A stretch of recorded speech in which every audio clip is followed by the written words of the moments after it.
warahmatullahi wabarakatuh.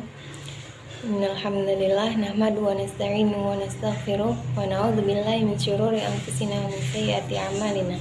May yahdihillahu fala mudilla lahu wa may yudlilhu fala hadiyalah. Asyhadu an la ilaha illallah wa asyhadu anna Muhammadan abduhu wa rasuluhu la nabiyya wa rasulullah ba'da amma ba'du.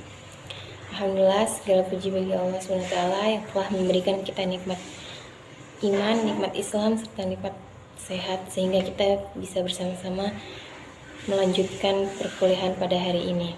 Baiklah, yang saya hormati Bapak Ahmad Nurmizan selaku dosen pengampu mata kuliah ilmu lugah dan kawan-kawan semua yang berbahagia. Baiklah, di sini saya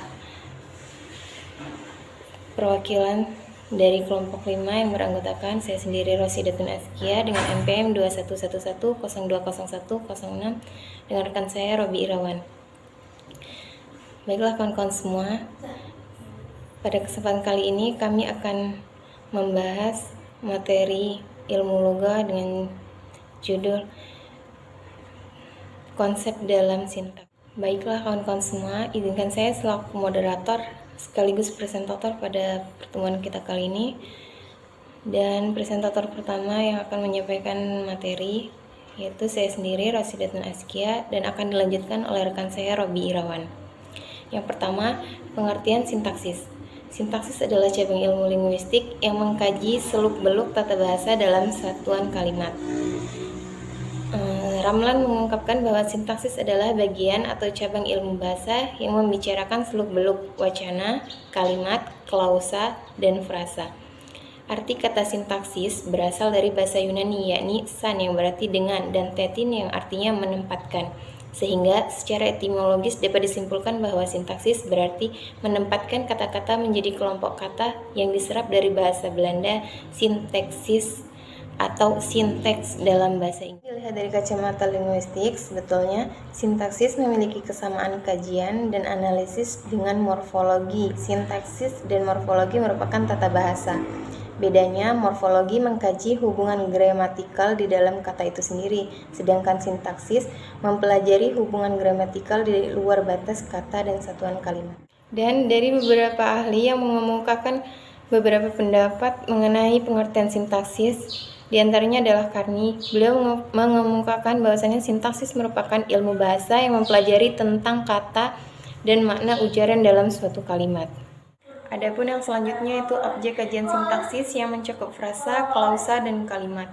Baiklah, saya akan sedikit menjelaskan dari beberapa objek tersebut, yaitu yang pertama frasa. Frasa adalah gabungan kata yang tidak memiliki predikat. Adapun klausa adalah satuan sintaksis yang terdiri dari dua kata atau lebih yang mengandung unsur predikat. Klausa merupakan kebalikan dari frasa. Adapun kalimat yaitu suatu ujaran yang mengungkapkan suatu konsep pikiran dan atau perasaan. Relatif dapat berdiri sendiri atau terdiri dari beberapa klausa yang membentuknya. Kalimat memiliki pola intonasi yang tuntas dalam mengungkapkan suatu ide. Selanjutnya, perbedaan klausa dan kalimat. Yang membedakan klausa dan kalimat adalah pada intonasi akhir. Klausa dapat disebut pula sebagai suatu kalimat jika memiliki intonasi final. Keduanya dapat saling tumpang tindih satu sama lain layaknya morfem dan kata dalam morfologi. Pada hakikatnya, klausa adalah satuan yang lebih kecil dari kalimat, namun lebih besar dari frasa. Baiklah, mungkin itu saja yang dapat saya sampaikan. Materi yang selanjutnya akan disampaikan oleh rekan saya, Robi Irawan. Kepadanya saya persilahkan.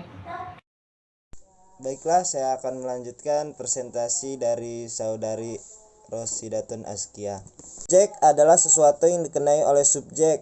Fungsi objek O ialah unsur kalimat yang kehadirannya dituntut oleh verba transitif pengisi predikat dalam kalimat aktif. Contohnya dosen S menerangkan P materi O. Kemudian ciri-ciri objek ialah sebagai berikut.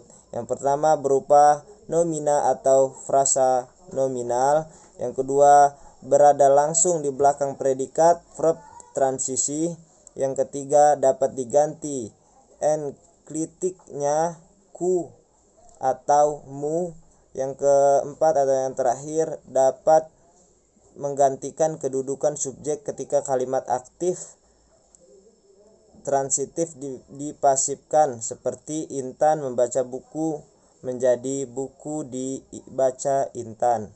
Perlengkapan adalah unsur kalimat yang berfungsi melengkapi informasi, mengkhususkan objek atau melengkapi struktur kalimat.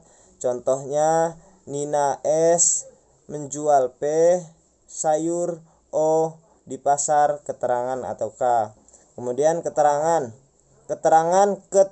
merupakan unsur yang memberikan keterangan waktu, tempat, dan sebagai berikut.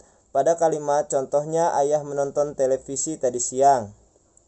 Membedakan keterangan menjadi beberapa jenis, yaitu keterangan tempat, waktu, alat, cara, penyerta, perbandingan, sebab akibat, syarat, penganiayaan, yang terakhir atributif.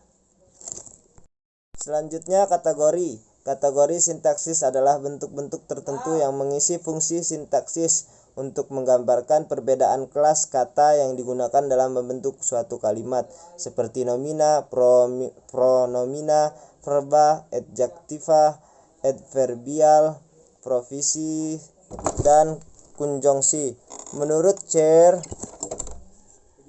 kategori sintaksis adalah jenis atau tipe kata atau frasa yang menjadi fungsi-fungsi sintaksis.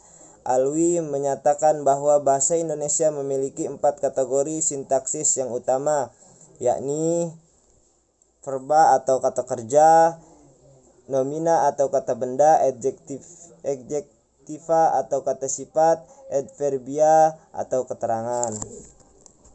Kemudian selanjutnya peran sintaksis. Peran sintaksis adalah makna sistematis tertentu yang mengisi fungsi sintaksis. Peran tersebut mencakup makna sistematis, yakni aktif, pasif, statif, posesif, pelaku, penerima, dan lain-lain. Contohnya adalah bagaimana sintaksis membedakan kalimat aktif dan pasif.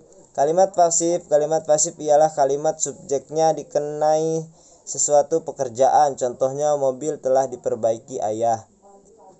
Di dalam bahasa Indonesia, kalimat aktif ditandai dengan mengapa.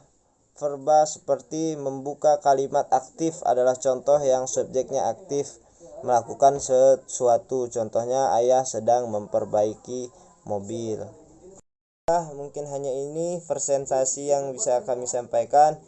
Mudah-mudahan bermanfaat untuk kita semua, khususnya bagi kami yang presentasi. Sekian, terima kasih. Wabillahi taufiq wal hidayah. Assalamualaikum warahmatullahi wabarakatuh.